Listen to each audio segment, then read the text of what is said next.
안녕하세요. 반갑습니다. 오늘은 민수기를 다루겠습니다. 모세오경의 주제를 전체적으로 다시 한번 살펴보겠습니다. 창세기는 원시 역사 하나님의 백성 창조를, 출애굽기는 구원과 거룩한 백성의 비전을, 레위기는 거룩한 백성의 삶의 규정을, 민수기는 거룩한 백성을 향한 광야 훈련을 다루고 있습니다. 하나님께서 거룩한 백성들을 광야 훈련을 통해서 빚어가시는 것을 보여주고 있습니다. 다음 주에 다룰 신명기는 거룩한 백성을 위한 재교육을 다루고 있습니다. 민수기는 모세가 기록한 모세오경의 네 번째 책입니다. 잘 아시죠? 민수기는 백성의 숫자에 대한 기록이라는 뜻입니다. 백성 민자 숫자 수를 쓰는 거죠. 영어 제목은 Numbers인데 이는 70인역의 헬라어 명칭에서 온 것입니다. 두 번의 인구조사에서 유래한 것입니다. 히브리어 명칭은 벤 미드바르 광야에서라는 뜻입니다. 민수기의 역사성을 입증하는 증거들이 있습니다. 민수기에 나오는 광야 40년은 오합지졸인 이스라엘 백성들을 제사장 나라 거룩한 백성으로 훈련하는 기간입니다. 인구조사와 군사 조직으로 정비하는 과정이 있습니다. 인구조사할 때는 싸울 수 있는 사람 20세 이상을 계수했습니다. 그리고 지파별로 배치한 것과 성막 주위에 레위인들을 배치한 것 등은 기록하고 있습니다. 그래서 정착 시에 지파별로 어떻게 배치하고 행진 시에는 어떻게 배치해야 될 것인지 규정하고 있습니다. 그리고 제사장, 레위인, 평민의 직무들을 또한 규정하고 있습니다. 부정한 사람의 처리 규정, 헌물 규정, 행진 규정 등을 다루고 있습니다. 광야 40년간 이스라엘 백성들의 삶은 그리스도인의 삶의 모형들입니다. 원망, 불평, 우상숭배, 간음, 지도자에 대한 도전, 반역 등을 기록하고 있습니다. 40년간 이런 부정적인 요소를 제거하고 거룩한 백성으로 빚어가시는 하나님의 섭리를 보여주고 있습니다.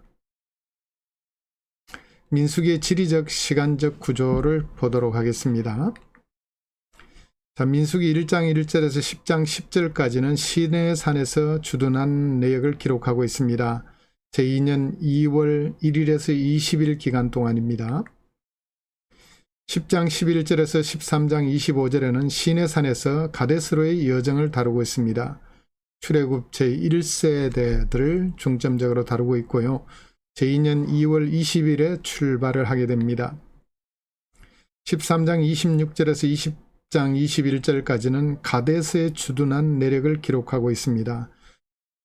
광야 생활 대부분을 여기서 보냅니다. 38년 5개월 정도 광야에서 하염없이 시간을 보내면서 1세대들이 모두 죽음을 맞게 됩니다. 불신앙 때문에 이런 비극을 맞게 되죠. 20장 22절에서 21장 35절에는 가데스에서 모압으로의 여정을 다루고 있습니다. 출애굽 2세대들을 중점적으로 다루고 있고요. 약 5개월이라는 기간을 커버하고 있습니다. 21장 1절에서 36장 13절에는 모압 평원에 주둔한 내용이 기록되어 있습니다. 자, 지도를 통해서 보면은 이스라엘 백성들이 나일강 삼각주 지역에 있는 이 고센 땅에 살았는데 소안에서 출발해서 숫과 데담, 마라, 엘림, 알루스, 르비딤, 시내산까지 오게 됩니다. 이까지 오는데 약 한 달 반 정도 걸리게 되죠. 또 시내산에서 출발해서 다베라, 기브롯, 핫다와, 하세롯, 가데스 바네아, 그리고 에시온 게벨, 페트라, 부논, 살모나, 소알, 모압 땅인 아르디본, 그리고 헤스본, 예리고 맞은편까지 이 기간 약 38년 이상을 기록하고 있는 것이 민수기의 내용입니다. 올선의 세대별 구조를 보도록 하겠습니다. 자, 옛 세대의 종말과 그리고 새 세대의 탄생을 기록하고 있다라고 이 두 부분으로 나눠서 올선은 보고 있습니다. 상당히 설득력 있는 구조입니다. 옛 세대의 종말에는 애굽을 나와서 광야에서 행군하는 하나님의 백성의 첫 세대를 가리키고 새 세대의 탄생은 애굽에서 나온 하나님의 백성이 두 번째 세대의 약속의 땅으로 들어갈 준비를 다루고 있는 것입니다. 26장 1절에서 36장 13절까지 내용입니다. 자, 두 번의 인구조사의 목적은 무엇인가? 20세 이상 싸움에 나갈 만한 자들을 계수했습니다. 제2년 2월 1일과 이때는 시내 광야에서 했고요. 26장 2절에는 모압 평지에서 두 번째 인구조사를 한 것이 기록되어 있습니다. 가나안 정복 전쟁은 하나님을 왕으로 모신 하나님의 거룩한 전쟁입니다. 성전이라고 하죠. 광야교회 백성들을 군사조직으로 개편한 것입니다. 이는 곧 교회는 영적 전투를 위한 조직이란 사실을 보여주고 있는 것입니다. 성막주의 진영 배치도를 보면 이렇습니다. 중앙에 성막이 있고 그 주위로 레위 지파가 배치가 되어 있는데 동쪽에는 아론 가족 모세의 가족이, 남쪽에는 레위 지파 고앗 자손들이, 서쪽에는 레위 지파 게르손 자손들이, 북쪽에는 레위 지파 머라리 자손들이 이렇게 성막 가까이에서 둘러서 진을 치고 있었습니다. 그래서 외부인들이 함부로 성막에 접근하지 못하도록 막아야 했습니다. 외부인이 함부로 접근하다가 죽을 수도 있습니다. 그리고 이제 동편으로 유다, 이사갈, 스불론 지파가 배치되었고, 남쪽으로 르우벤, 시몬, 갓 지파가, 서쪽으로 에브라임, 므낫세, 베냐민 지파가, 북쪽으로 단, 아셀, 납달리 지파가 이렇게 배치가 되었습니다. 그래서 중앙에 하나님을 모신 그와 같은 구조를 갖고 있습니다. 진내의 성결을 유지해야 했는데, 왜냐하면 진에는 하나님께서 임재하시는 성막이 있기 때문입니다. 그래서 이스라엘 백성은 항상 성결을 유지해야 했습니다. 그렇지 않으면 하나님과 함께 거할 수가 없습니다. 부정한 사람은 진 밖으로 내보내도록 했습니다. 유출병자나 나병 환자나 부정하게 된 사람은 진 밖으로 내보내야 했습니다. 하나님은 거룩하신 분이시기 때문에 부정한 자와 함께 거하실 수가 없었습니다. 구름기둥과 불기둥 이야기가 9장 15절 이하에 나오는데, 성막을 봉헌하던 날 구름기둥이 임한 것을 우리가 출애굽기 40장에서 보았습니다. 구름기둥이 떠오르면 출발하고 멈추면 이동을 중지해야 했습니다. 광야 40년간 하나님의 인도하심을 따라 산 이스라엘 백성들의 행적을 볼 수 있게 됩니다. 구름이 떠오르지 않으면 절대 출발할 수 없어요. 구름이 내려앉아 있으면 항상 멈춰야 되고, 구름이 떠오르면 가기 싫어도 가야 했습니다. 하나님의 인도하심 따라 그들은 움직여야 했습니다. 주님의 지시에 따라 진을 쳤고 주님의 지시에 따라 길을 떠났다라고 말씀합니다. 보혜사 성령으로 임재하시는 하나님께서 우리를 날마다 인도하시고 계십니다. 그래서 우리가 성령의 지시를 따라 움직이고 행동할 때 우리는 하나님의 뜻을 이루어 드릴 수 있게 되는 것입니다. 자, 진영별 행진 순서는 이렇습니다. 제일 앞에 유다 진영이 선두에 서고, 그 다음에 게르손 머라리 자손이, 그 다음에 르우벤 진영이, 그 다음에 고핫 자손이 언약궤를 메고 갔고, 그 다음에 에브라임 진영이, 마지막에 단 진영이 따랐습니다. 여기서도 역시 중앙에 언약궤가 배치되어 있습니다. 항상 하나님을 중앙에 모시도록 그렇게 규정하고 있습니다. 제2년 2월 20일에 출발해서 구름이 거쳐서 구름이 뜨자 이제 출발하게 됩니다. 언약궤를 중심으로 행진을 했습니다. 이는 하나님의 인도하심, 보호하심, 임재하심을 의미합니다. 언약궤 중심으로 살아야 된다는 것은 곧 하나님 중심, 하나님을 왕으로 모셔야 되고 말씀 중심으로 살아야 된다는 것을 의미합니다. 자, 옛날 왕들도 이렇게 중앙에 행진할 때 중앙에 배치되었습니다. 즉 이스라엘 백성의 왕은 하나님이심을 보여주고 있습니다. 이스라엘 백성의 범죄와 처벌 규정이 11장에서 20장에 기록되어 있습니다. 다베라에서는 불평을 하다가 불로 진 언저리를 태우는 일이 있었고, 기브롯 핫다와에서는 고기를 달라고 불평하다가 많은 사람이 죽었습니다. 그래서 탐욕의 무덤이라는 명칭이 세워졌고, 모세를 도울 70명의 지도자를 세우도록 하나님께서 지시하게 됩니다. 자, 미리암과 아론은 모세의 결혼을 두고 비방을 했다가 나병에 걸리게 됩니다. 미리암이 나병에 걸려서 일주일 동안 짐 밖에 있게 되죠. 나중에 하나님의 은혜로 치료해 주셨습니다. 자, 가데스 바네아에서 가장 큰 반역이 일어났는데 12명의 정탐꾼을 보내게 됩니다. 자, 10명은 부정적인 보고를 하고 2명만 믿음의 보고를 했습니다. 백성들은 불신의 보고를 하는 10명의 보고를 듣고 통곡하고 밤새도록 통곡하고 애굽으로 돌아가자고 했습니다. 자, 이로 인해서 1세대를 하나님께서 멸절하시겠다는 심판을 내리시게 됩니다. 모세의 중보 기도로 이스라엘 백성을 용서하셨지만 1세대의 광야 멸절이라는 심판을 받게 됩니다. 불신앙은 가나안 상실의 원인이 되었습니다. 내 귀에 들린 대로 내가 행하리라, 내 귀에 들린 대로 행하리라 라고 말씀하셨습니다. 불신앙의 말이 문제가 되었습니다. 여러분, 우리가 아무리 신앙이 떨어져도 불신앙적인 말을 해서는 안 되겠습니다. 불신앙의 보고를 했던 10명은 곧 죽음을 맞았습니다. 하나님의 심판이 곧 임했습니다.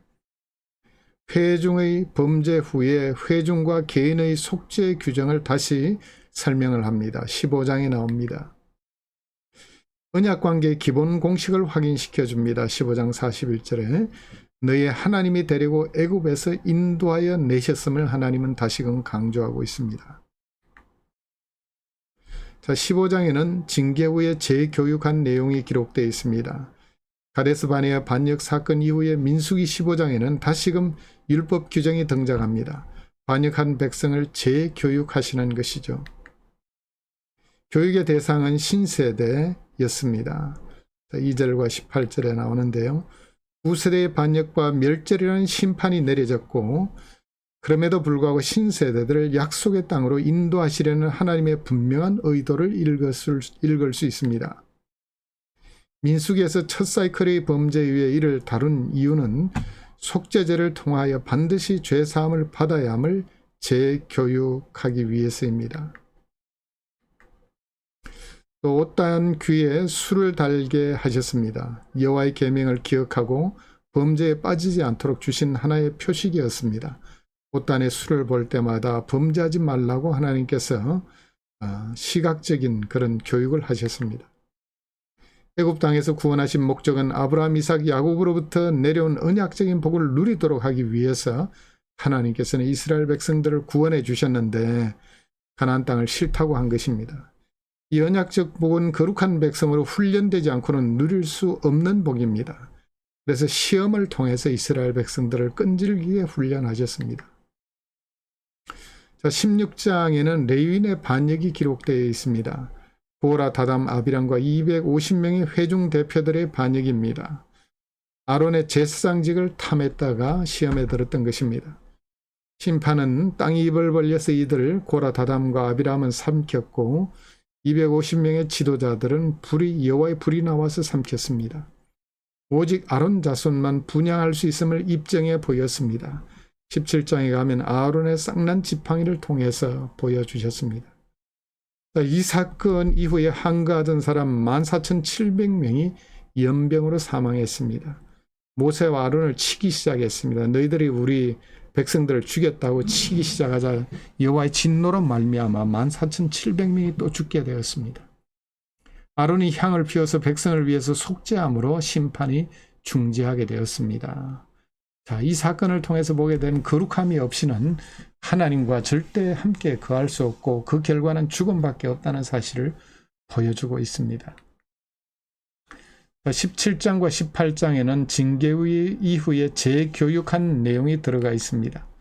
정국의 앞에 둔 12개의 지팡이 중에 아론의 쌍난 지팡이만 싹이 났는데 싹이 나고 꽃이 피고 열매를 맺게 됩니다. 이는 아론의 리더십을 인정한 사건이었습니다. 자, 그리고 제사장과 레위인의 직무의 한계를 다시금 18장에 가면 규정합니다. 제사장은 성소와 지성소와 제단의 일을 담당하고 레위인은 제사장을 돕는 일만 하도록 하셨고 제사장 일을 하면 죽는다라고 재교육하셨습니다. 20장에는 모세와 아론의 범죄가 기록되어 있습니다. 가데스에서 마실 물이 없어서 모세와 아론을 또 원망했습니다. 하나님께서 회중을 불러 모으고 바위에 명하도록 모세에게 지시했습니다. 모세는 회중 앞에서 반역자들이라고 화를 내면서 바위를 2번 내리치게 됩니다. 하나님께서 심판하셨습니다. 회중 앞에서 나의 거룩함을 나타낼 만큼 나를 신뢰하지 않았다라고 모세와 아론을 책망했습니다. 이로 인해서 가나안 땅 입성이 거부당하게 되었습니다. 아론의 죽음이 22절에서 29절에 기록되어 있습니다. 머리바 사건 때문에 가나안 땅 입성을 거부당했다라고 말합니다. 머리바 사건은 뭐죠? 모세와 아론이 백성들 앞에서 범죄한 사건을 말하는 것입니다. 자, 21장에는 구리뱀으로 백성을 구한 사건이 기록되어 있습니다. 자, 이 구리뱀 형상이 지금 이 너보산에 가면 있습니다. 사진으로 찍은 것입니다. 제가 그때 가서 찍어 온 것입니다. 성지순례 때 가서 찍은 것입니다. 자, 에돔 땅을 우회하기 때문에 백성들이 원망했습니다. 에돔 사람들이 자기 땅 통과를 못하게 하니까 이스라엘 백성들의 에시온 개별 저 밑에까지 돌아서 다시 가야 했습니다. 이 땅을 우회하는 것 때문에 백성들이 원망했습니다. 음식과 물 때문에 또한 원망을 했습니다. 자, 이때 심판을 내렸는데 불뱀을 보내서 사람들을 많이 물어 죽게 했습니다. 백성의 요청으로 모세가 하나님께 기도를 드렸습니다. 백성들이 살려달라고 부르짖었죠.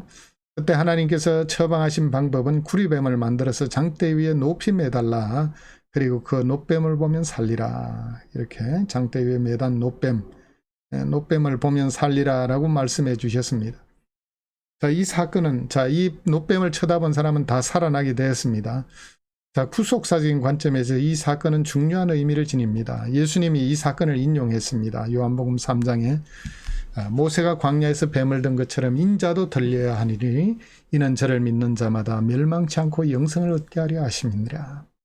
모세가 광야에서 노뱀을 높이 들었습니다. 달았습니다. 자, 누구든지 믿음으로 그 노뱀을 쳐다본 사람은 살아났습니다. 그런데 만약 그 말씀을 믿지 않고 쳐다보지 않으면 다 죽었을 것입니다. 이것은 뭘 말합니까? 십자가에 달린 예수 그리스도가 우리의 죄를 위해 돌아가신 사실을 믿음으로 쳐다보고 믿으면은 영적인 죽음에서 살아나게 되고 영생을 얻지만은 이것을 믿지 않으면은 지옥에 떨어진다는 사실을 보여주고 있습니다. 그래서 구리뱀 사건은 십자가의 하나의 귀중한 모형이 되는 것입니다. 자, 21장에는 2세대의 전쟁 훈련이 기록되어 있습니다. 1절에서 3절에는 호르마 점령을 성공한 이야기, 21절에서 32절에는 헤스본 왕 시온을 멸절시킨 이야기, 33절에서 35절은 바산 왕 옥을 멸절시킨 이야기. 자, 이들은 아모리족으로서 멸절당해야 할 7족속에 포함된 민족들이었습니다. 자, 1세대는 우리는 싸울 수 없다라고 했는데 2세대는 그간 훈련되어서 이제 안 싸울 수가 없죠. 안 싸우면 죽음밖에 없습니다. 그래서 믿음으로 싸워서 마침내 이 요단 동편에 강한 왕들인 헤스본 왕과 그 백성들, 바산 왕 옥과 그 백성들을 무찔러 승리를 거두게 된 것입니다. 가나안 정복 전쟁을 하기 전에 먼저 승리를 맛보게 하신 것입니다. 자, 25장에는 부월에서 음행과 심판의 사건이 또 발생하게 됩니다. 자, 이 세대들이 아직까지 정신을 못 차렸어요. 모압 여인들이 이스라엘 백성을 초대하여 바알부올 숭배와 음행을 행하게 됩니다. 하나님께서 모세에게 백성의 우두머리를 처형하도록 지시했습니다. 모세는 바알부올과 결합한 자들을 죽이도록 명령했습니다. 하나님의 진노로 24,000명이 연병으로 죽음을 당했습니다. 이때 제사장 비느하스가 음행하는 이스라엘 남자와 미디안 여인을 창으로 찔러서 함께 죽이게 됩니다. 자, 그때 부월 사건으로 미디안 사람을 죽이라고 명하셨습니다. 자, 이 사건, 비느하스의 사건을 통해서 하나님은 진노를 거두시고 연병을 멈추게 되죠. 자, 이 사건을 통해서 우리가 배울 수 있는 중요한 교훈은 하나님의 백성을 공격하거나 타락하게 한 집단은 반드시 보복하시는 하나님이심을 알 수 있습니다. 아말렉 족들이 그렇게 멸절당했고 미디안 족들이 그렇게 멸절당했습니다. 이는 무엇을 의미하느냐? 교회를 공격하거나 타락해 한 집단은 망한다는 사실을 보여주고 있는 것입니다. 자, 이제 요단 동쪽에 정착한 지파들에 대한 이야기입니다. 르우벤, 갓, 므낫세 반 지파는 이제 요단 동편에 정착하게 되죠. 그래서 요단 동편을 정복했기 때문에 르우벤 지파가 이 지역을, 그리고 그 다음에 갓 지파가, 그 다음에 나머지는 므낫세 반 지파가 이 지역을 차지하게 됩니다.